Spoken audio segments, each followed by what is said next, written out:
Saya kalau ke kamar mandi selalu was-was ketika berwudu dan mandi besar, bahkan sampai berulang kali karena ragu-ragu bagaimana cara mengatasi hal ini.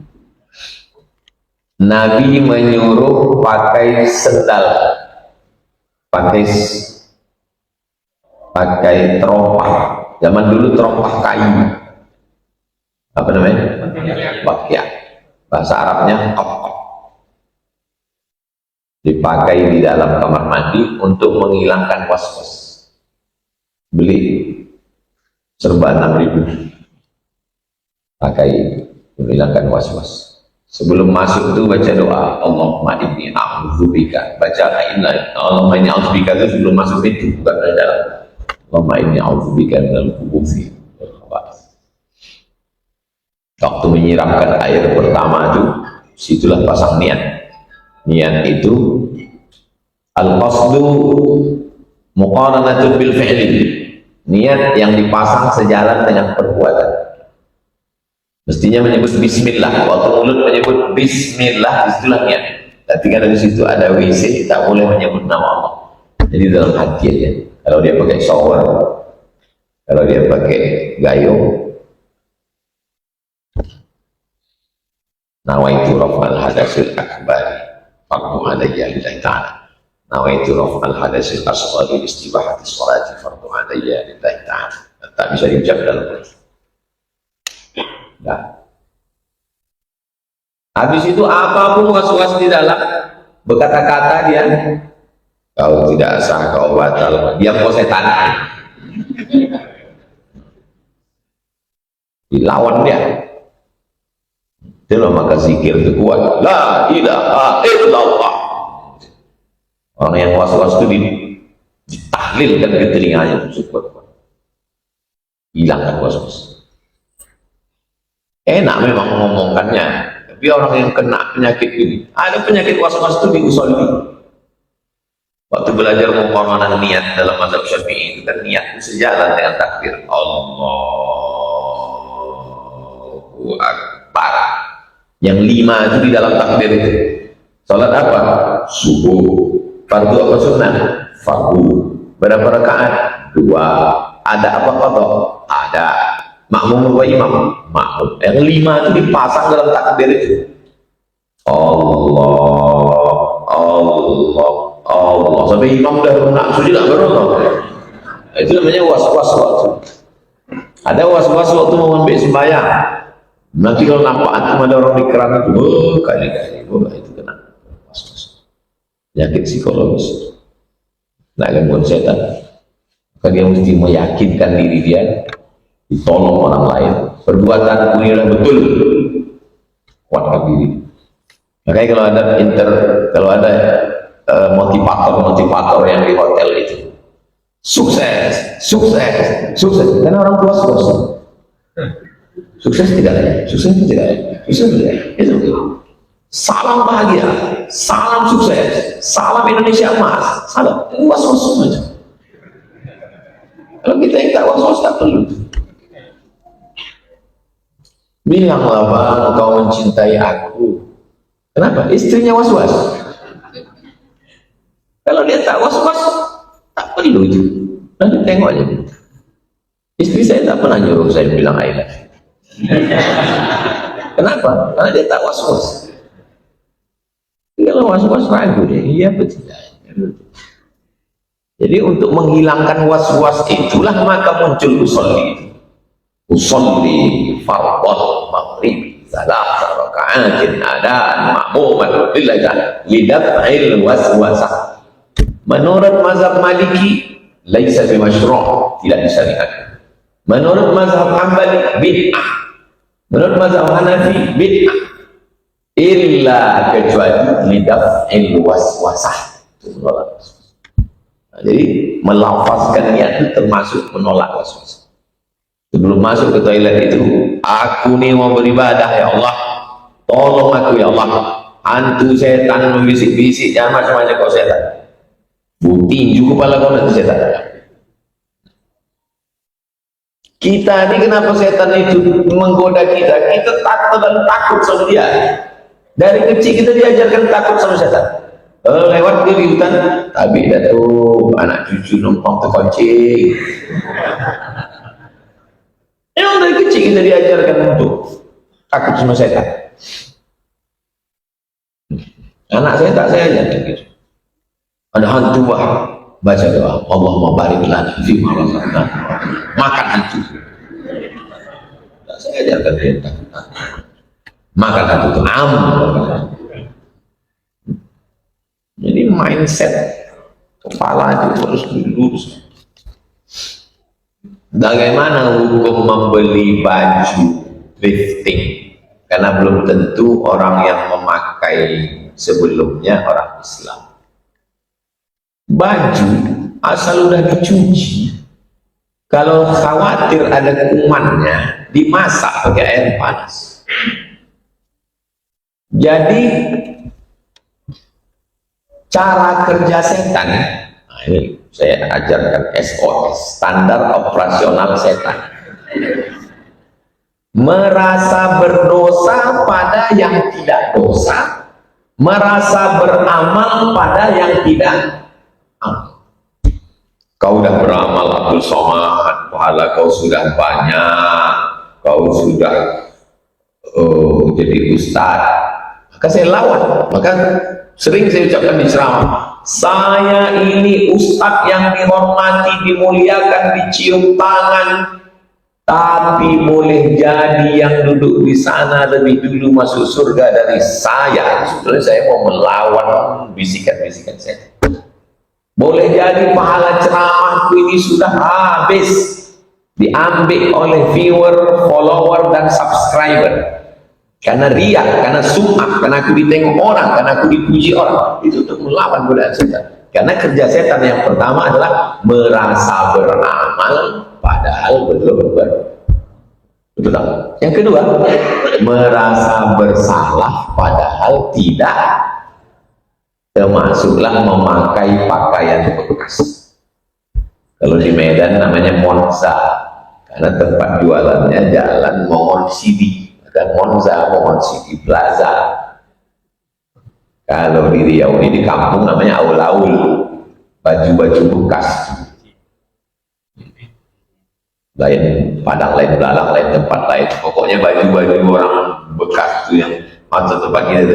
Asal udah dicuci dengan air suci, mensuci, air mutlak.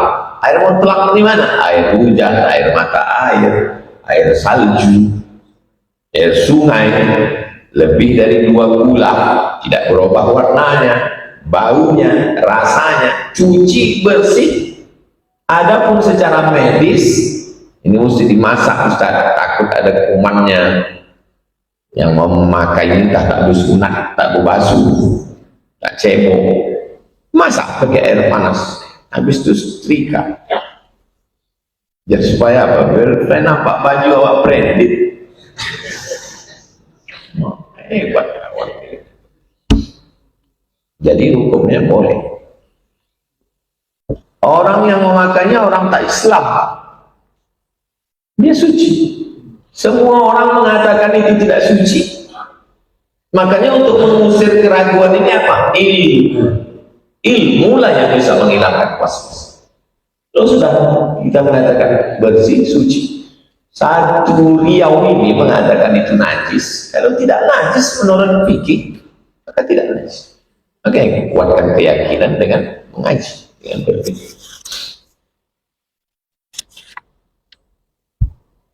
Di saat sekarang ini banyak pemikiran liberal yang beredar di masyarakat, terutama anak muda. Contohnya orang muslim yang tidak sholat dan membandingkan orang sholat, karena mendingan tidak sholat amalannya dan baik dibanding sholat tapi suka mabuk judi. Kau pilih mana? Orang yang sholat tapi pacaran dengan tidak sholat tapi enggak pacaran. Terus si anu ini jawab, lebih baik nggak sholat lah, nggak sholat tapi nggak pacaran daripada sholat pacaran. Kenapa kau mau dimasukkannya ke dalam kotak ini? Dia menyediakan kotak dua. Kotak ini orang sholat pacaran, kotak ini tidak sholat tidak pacaran. Kenapa kau mau masuk antara dua kotak ini? Bilang aku tak mau kau jebak, karena dua-duanya tak betul. Ini tak betulnya karena dia sholat tapi pacaran, padahal inna sholat tanha anil fahsya wal munkar. Ini dia sudah betul tidak pacaran, tapi dia tidak sholat. Tuhan aja dia tinggalkan, apalagi kamu.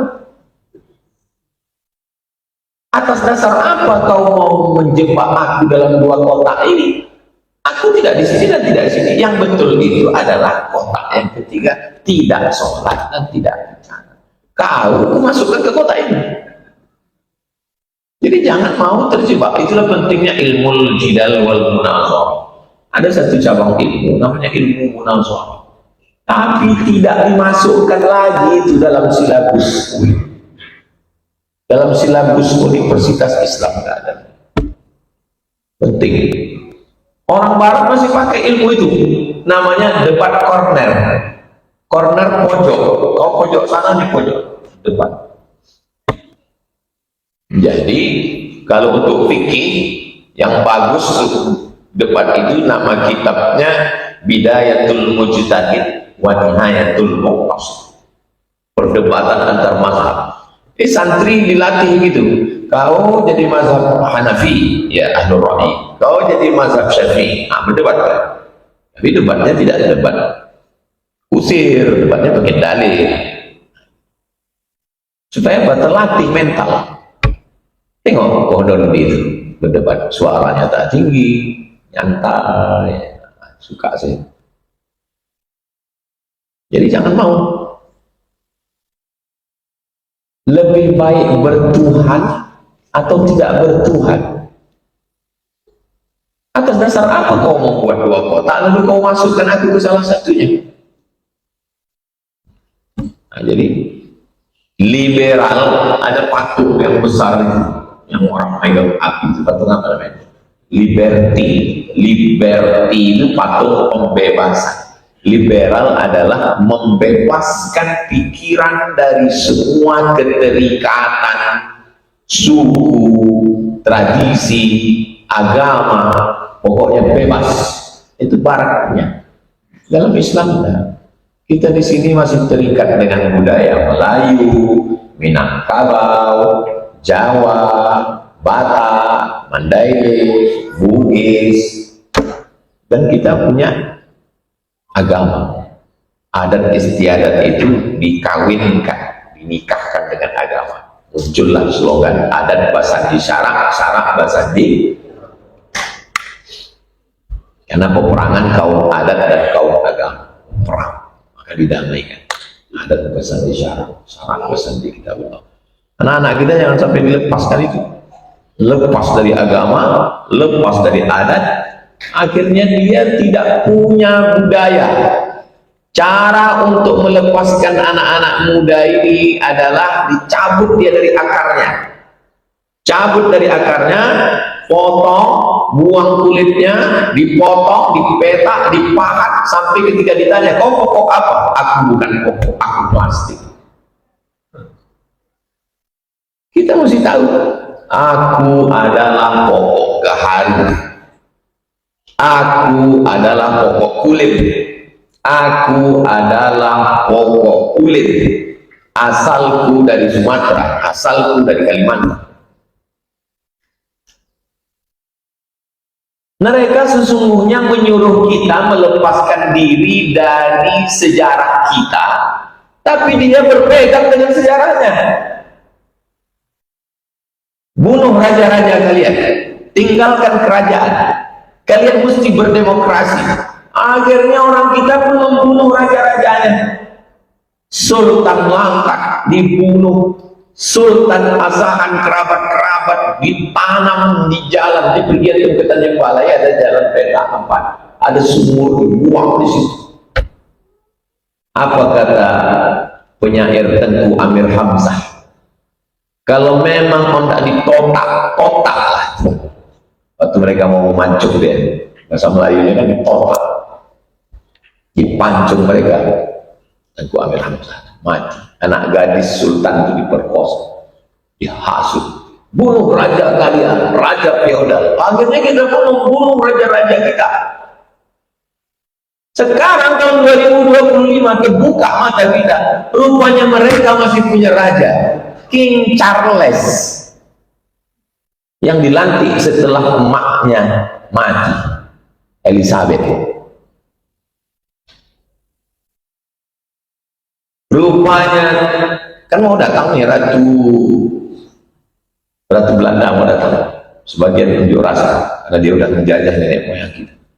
Ratu Maksima namanya. Rupanya Ratu Maksima, orang Belanda masih punya ratu, orang Inggris masih punya raja, orang Juan Carlos Spanyol masih punya. Dia mengatakan hilangkan adat istiadat, mereka masih pakai adat istiadat. Sekarang anak-anak kita sudah tak tahu tentang adat istiadat. Dari mana kita? Itu maka dalam ceramah saya selalu saya katakan, kita di Riau, Bumi Lancang Kuning, datanglah seorang bernama Raja Kecik yang dilantik oleh 4 datuk menjadi sultan. Nama lengkapnya Sultan Abdul Jalil Rahmat Shah. Panggilannya Raja Kecik. Mendirikan Sultan Melayu Siak tahun 1723. Makamnya di Buantan Siak. Pergi ke Siak, dari Siak ke Buantan, tepi Sungai Siak. Dialah pendiri kerajaan Siak. 300 tahun berkuasa. Indonesia merdeka 1945. Sekarang 2025. Baru berapa tahun? 80 tahun. Negeri ini pernah punya kerajaan Islam Melayu 300 tahun berkuasa. Menyumbang untuk perjuangan Indonesia ini 13 juta gulden. Mana sisa-sisa kekuasaannya? Tengoklah hebatnya Istana Siak, megah. Siak naik ke atas, lebih tua lagi dari kerajaan Siak. Namanya Kerajaan Pinang Awan. Kerajaan Pinang Awan. Di mana lokasinya? Kota Pinang, Labuan Batu Selatan. Itu batas Siak dengan Pinang Awan, Kota Pinang. Sampai sekarang itu jadi perbatasan antara Riau dengan Sumatera Utara. Sultan Pinang Awan ini punya anak perempuan, namanya Siti Ungu Selendang Bulan. Nanti kalau punya anak kasih namanya Siti Ungu Selendang Bulan. Anak Raja Pinang Awan. Siti Ungu Selendang Bulan ini menikah dengan Raja Aceh, Sultan Iskandar Muda. Lahir anak laki-laki. Itulah dia namanya Sultan Abdul Jalil, Sultan pertama Kerajaan Melayu Asahan, Tanjung Balai Asahan. Siak naik ke atas, Pinang Awan naik ke atas, Asahan, Kabupaten Asahan, ibu kotanya Kisaran. Naik ke atas, Batubara, jadi Kabupaten Batubara. Batubara dipimpin oleh 4 datuk. Datuk 5 Laras, Datuk Pesisir, Datuk 50, Datuk Tanah Datar. 4 datuk ini diangkat stempelnya dari Sultan Siak. Sekarang jadi Kabupaten Batubara. Di atas Batubara ini Kesultanan Serdang. Di atas Kesultanan Serdang, Kesultanan Delhi. Istana Maimun. Bocah pahlawan, panglima perang dari Aceh, ditugaskan ke Medan, mendirikan Kesultanan Islam Melayu, namanya Kesultanan Delhi, maka dikenal dengan Melayu. Nama masjidnya Masjid Raya Al-Masud. Ini Istana Maimun, ini Masjid Raya Al-Masud. Sultan ini ingin meninggalkan di Pulau Sumatera ini masjid yang paling ikonik, Masjid Raya Al-Masud Medan. Sultan ingin membuat masjid yang hebat. Diundang arsitek dari Eropa, Arab, Turki. Makanya bangunannya itu unik, cantik. Tapi dia tak tahu di mana nanti letak masjid. Tapak masjid itu nanti di mana diletak.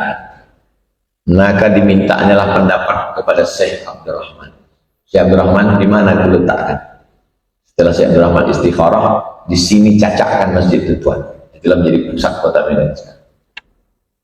Yang bercerita ke saya itu Sultan muda, sudah meninggal. Saya dipanggilnya waktu ceramah. Sini sebentar Ustaz. Ya, itu masjid raya itu yang meletakkan tapaknya itu atuk emak Ustaz. Syekh Abdurrahman itu emak, atuk emak saya. Dialah bercerita ke saya. Di atas Delhi itu Sultan Langkat, Kesultanan Melayu Langkat. Di Riau ini saja berapa Kesultanan Melayu? Siak Sri Indrapura.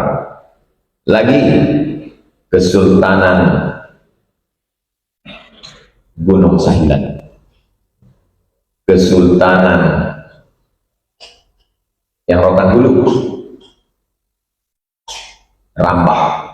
Sebelum Rambah ada lagi yang lebih tua, Kesultanan Tambu Said, Kesultanan Kampar.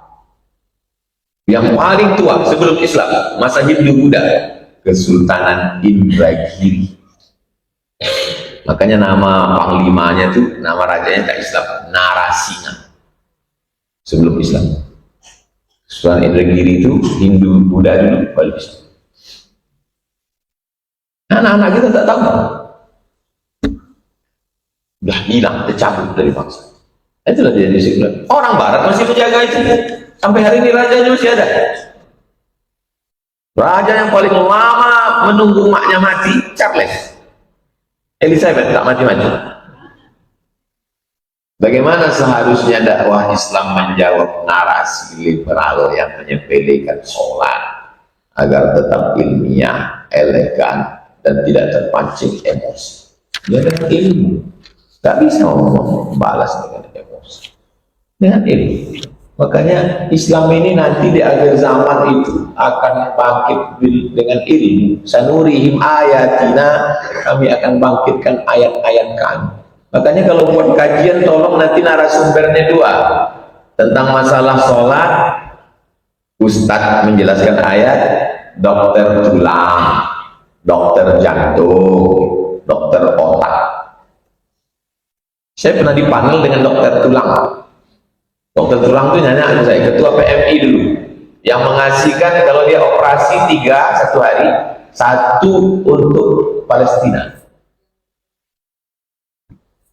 Ustadz, macam mana tulang makan? Kata. Ya, tulang makan sama lah macam kita, dia bilang. Banyak tulang di Medan. Kata dia, kita makan pakai mulut. Kalau tulang, makannya pakai gerak. Dalam sholat itu banyak kali gerak. Allahu Akbar, Sami Allahu liman hamidah, Allahu Akbar, Assalamualaikum warahmatullahi wabarakatuh. Assalamualaikum. Yang bisa menjelaskan itu orang berilmu, dokter, tapi berilmu agama. Saya dipanel lagi dengan dokter juga, orang Batam. Gimana ayat tentang wudhu Pak Ustaz? Idza kuntum ila sholati fagsilu wujuhakum wa aydiyakum ilal marafiq. Basuhlah tangan kamu sampai sini. Basuhlah tangan kamu sampai sini. Begitulah kami kalau mau operasi orang Ustaz, cuci tangan. Karena kalau mencucinya begini, bakteri-bakteri tergantung di ujungnya. Saya pernah dipanggil dengan SPO Opjin, spesialis Opjin, tentang penciptaan manusia dari sperma berubah menjadi darah, berubah menjadi tulang, dibalut dengan daging, menjadi makhluk yang sempurna. Diceritakan dalam Quran, detail dalam hadis. Makanya Ini paham Quran hadis, tapi tak paham medis. Digabungkan mereka, jadilah namanya integrated kurikulum. Kurikulum yang berintegrasi, terpadu. Itulah maka diperbanyak sekolah tahfiz Quran, bisa bahasa Arab, bisa baca kitab, nanti dia jadi pakar, jadi saintis, jadi dokter. Itulah yang menolong agama ini ke depan. Kalau belum bisa, kalau buat ceramah kajian di kampus, ada pun orang-orang yang ateis sekarang, yang tak percaya kepada Tuhan, itu bisa jadi karena mau terkenal.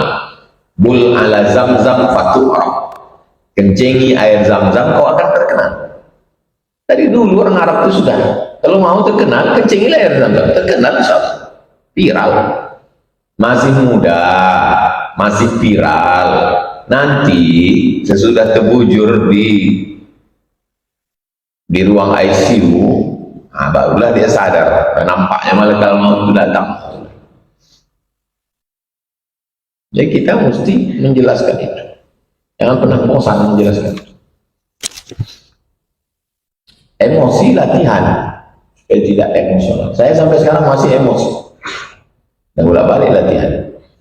Yang emosinya stabil itu Ustadz Idrus Romli. Ustadz Idrus Romli itu berdebat, antum tonton debat, suaranya datar, tak ada naik ke atas. Saya tak ada lawan debat naik.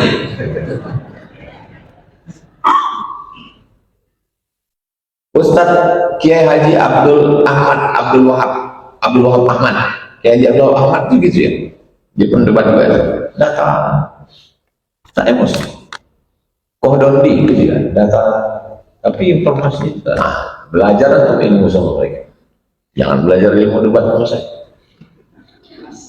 Kenapa Allah lebih dekat dengan urat nadi kita, tapi kita tidak mengenalnya, padahal Allah lebih dekat dari telinga kita mendengarnya, dari napas kita, dari detak jantung kita.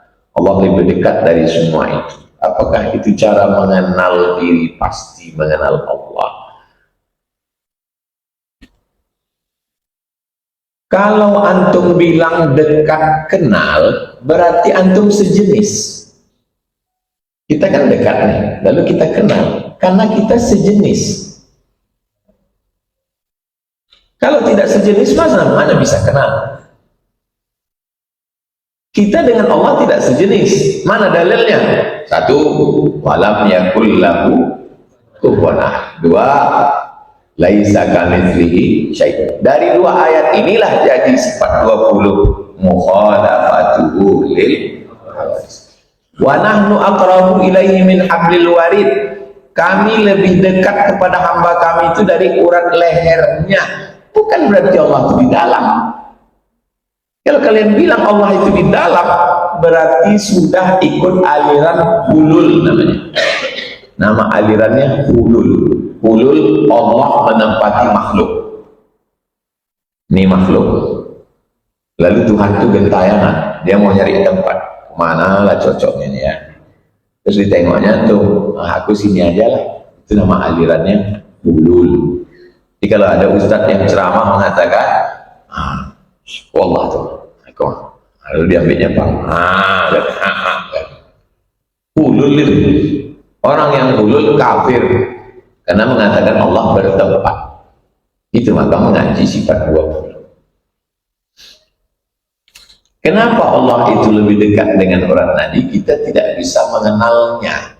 Mengenal Allah itu bukan dengan fisiknya, tapi mengetahui dengan melihat ciptaannya. Inna fi khalqis samawati, penciptaan langit, wal ardi, penciptaan bumi, wa ikhtilafil laili wan nahari, penciptaan malam dan siang. Inna fi dzalika la ayat, itu semua adalah ayat-ayat, tanda-tanda bahwa Allah itu ada. Bukan berarti kita bisa menengok Allah itu. Anta'budallaha ka'annaka tarah, engkau beribadah kepada Allah seakan-akan kau melihat Allah. Ka'annaka, bukan kau menengok Allah. Kalau ditengok Allah itu berarti dia di depan, berarti bertempat. Mana bisa menengok Allah di depan? Ka'annaka tarah fa illam takun tarah, kalau kau tidak bisa melihatnya fa innahu yara. Maka dua makam. Kalau kau melihat Allah, namanya musyahadah. Musyahadah, penyaksian. Kalau kau merasa ditengok Allah, namanya muraqabah. Seandainya kita disuruh pilih, beribadahlah engkau sampai engkau melihat Allah, musyahadah. Kalau kau tak bisa melihatnya, dia melihat engkau, muraqabah. Kalau antum disuruh pilih dua, antara musyahadah dengan muraqabah, antum pilih mana? Muraqabah. Muraqabah lebih selamat daripada musyahadah. Karena orang ketika sampai pada level musyahadah, keluar dari mulutnya syafaat, kalimat-kalimat yang sulit untuk difahami. Sama macam orang jatuh cinta. Kalau udah ketemu dengan yang dicintai, kalimatnya tak apa-apa. Apa kata dia?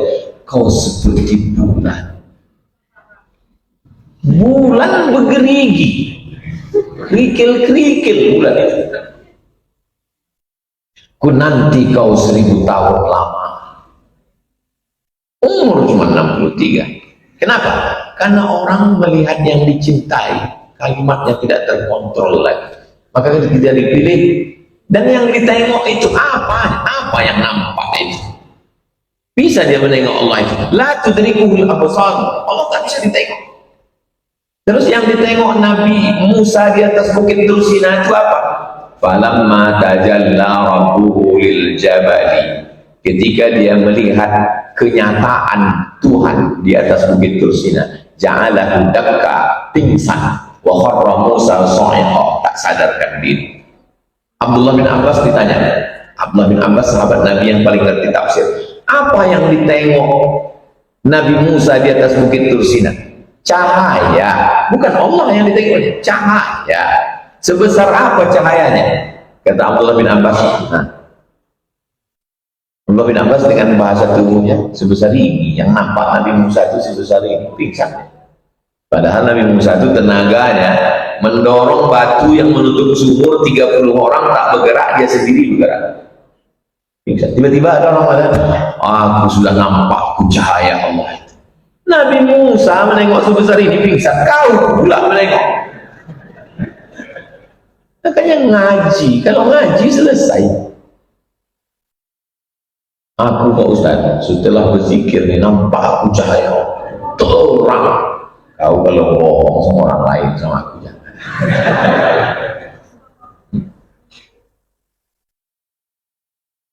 Imam Al-Ghazali 11 tahun meninggalkan dunia ini.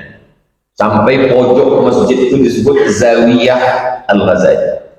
Sampai dia ke maqam ma'rifah. Ditanya Al-Haramain, apalah ma'rifah itu Ghazali? Kata Imam Al-Ghazali, nurun yaqdhifullahu fi qalbi 'abdi, cahaya yang ditembakkan ke dalam hati seorang hamba.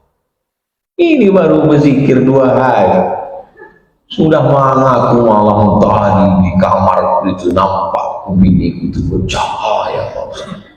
Bini kau sedang memeriksa handphone kau, itu maka bercahaya badan dia. Banyak orang sekarang suka mengada-ngada. Jangan mau penipu bohong. Apakah itu cara mengenal diri? Pasti mengenal Allah. Kaji-kaji diri yang ada banyak di internet sekarang, kaji-kaji diri itu ujung-ujungnya adalah filsafat Yunani. Urut ke belakang yang katanya kaji-kaji diri itu filsafat Yunani yang masuk ke dalam sampai ke bumi Melayu ini, lalu ujungnya nanti adalah menyatakan diri itu adalah Tuhan. Itulah finalnya. Bahasanya berbelit-belit, berbelit ke sana, berbelit ke sini, berbelit ke sana. Ujungnya nanti adalah mengatakan bahwa alam semesta ini adalah Tuhan, serba Tuhan. Awalnya Tuhan, tak ada makhluk Tuhan. Lalu Tuhan ini ingin dia menurut versi mereka, lalu diciptakannya alam dari diri dia sendiri. Maka matahari, bulan, bintang ini semua adalah Tuhan. Nama pahamnya serba Tuhan. Dulu 10 tahun yang lalu, awal-awal saya dosen di UIN, datanglah yang paham serba Tuhan nih ke UIN, mau berdebat, mau nyari lawan debat. Saya bilang jangan sama saya ini dalilnya Quran Sunnah. Dia kan tak percaya sama Quran Sunnah, cari orang filsafat. Nah, dijumpakan sama Ustaz Iskandar Arnel, doktor filsafat tasawuf, dia dari McGill, Kanada. Dijumpakanlah di kelas. Ustaz Iskandar cerita ke saya, kata dia, kita ini adalah manifestasi Tuhan, saya ini berasal dari Tuhan. Oh, jadi Bapak Tuhan? Iya, karena tidak mungkin Tuhan mencipta sesuatu dari tidak ada. Saya dari ayah saya dari atuk saya dari moyang saya. Ujung-ujungnya dari mana? Dari Adam. Adam dari mana? Dari tanah. Tanah dari mana? Dari Tuhan. Berarti kita di Tuhan. Jadi Bapak Tuhan? Iya. Bapak pagi tadi berak. Ditanya Ustaz Iskandar Arnel, Bapak berak pagi tadi? Iya. Berarti berak Bapak itu Tuhan. Berhenti. Jumpa Mike Tyson. Sengaja saya pakai kalimat kasar itu, padahal bisa aja dia sebut Bapak tadi buang air besar kan, sengaja. Jadi Bapak Tuhan, iya. Berarti semua yang keluar dari Tuhan berarti Tuhan, iya. Bapak berak pagi tadi, iya. Berarti berak Bapak itu Tuhan. Itu dia. Orang begitu tak bisa pakai ayat, orang dia tak percaya Al-Quran. Ujung-ujungnya aliran-aliran kaji diri ini ingin membatalkan syariat. Tapi kita tidak bisa menangkap di Indonesia ini, karena negara ini liberal, bebas. Kalau di Malaysia yang model begini ditangkap, bisa ditangkap, karena semua penceramah mesti ada tauliyah. Siapa yang berani ngomong tidak ada tauliyah, tangkap. Brunei Darussalam kalau ada tauliyah, tangkap. Di tempat kita ini semua orang boleh bercakap, siapa pun bercakap. Kenapa? Karena liberal. Maka antum jangan sampai diam. Berat tugas kita di Indonesia. Orang jahat itu bukan karena dia jahat, karena orang baik diam. Ustaz, sekarang mana mau membahas masalah ini? Yang dibahasnya lagi kita beristighfar, kita bertobat, cari selamat semuanya. Saya tak peduli saya. Jamaah yang tak tahan, udah lah Ustaz, yang bahas kami tak tahan. Kertas terakhir, fenomena begadang karena sosial media, game online, konten hiburan sangat kuat di kalangan anak muda. Bagaimana hadis dapat digunakan sebagai edukasi akhlak bagi generasi Gen Z? Kuncinya disiplin. Saya mesti tidur jam 9, jam 10 malam. Saya ketemu dengan jenderal. Mohon maaf ya Ustadz Somad, jangan tersinggung. Saya mesti tidur Pak Ustadz. Dibawanya saya ke rumahnya ceramah. Habis ceramah di masjid, dibawanya makan. Jam 10 dia tidur. Karena jam 11, 12, 1, 2, 3 dia mesti tahajud malam sampai besok. Jadi kuncinya disiplin. Pasang setelan di jam itu kan ada alarm. Cari alarm, jangan hanya sekedar bunyi ting ting, jangan. Pokoknya begitu ini mati langsung ya, bisa tak? Di setel handphone. Jam sekian mati, disiplin. Kuncinya disiplin. Tidak mesti gengsi. Yang merusak medsos ini bukan merusak gengsi.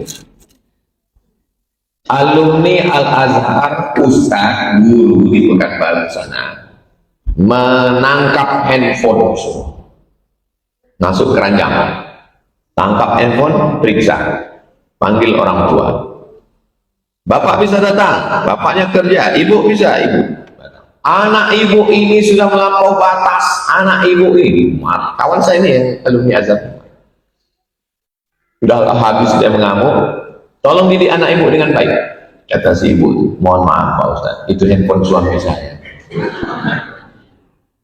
Bukan kenakalan gengsi sekarang, atu pun jahat sekarang. Tidak ada lain kecuali balik kepada ajaran Islam, beribadah, istiqomah, ngaji dengan sendirian, watawasau bil haq, watawasau bis sabr. Mudah-mudahan Allah menjaga kita semua insyaallah. A'udzubillahi minasyaitonir rajim. Bismillahirrahmanirrahim. Hamdan yuwafi ni'amahu wa yukafi'u mazidah ya rabbana lakal hamdu kama yanbaghi li jalali wajhikal karim wa 'azimi sultanik. Ya muqallibal qulub, Engkau yang membolak-balikkan hati, sabit qulubana, kokohkan hati kami ala dinik dalam agamamu, wa ala ta'atik dalam ketaatan kepadamu. Allahumma a'inna, tolong kami ala zikrika, supaya hati kami berzikir kepadamu, wa syukrika, bersyukur kepadamu, wa husna ibadatik, ibadah kepadamu.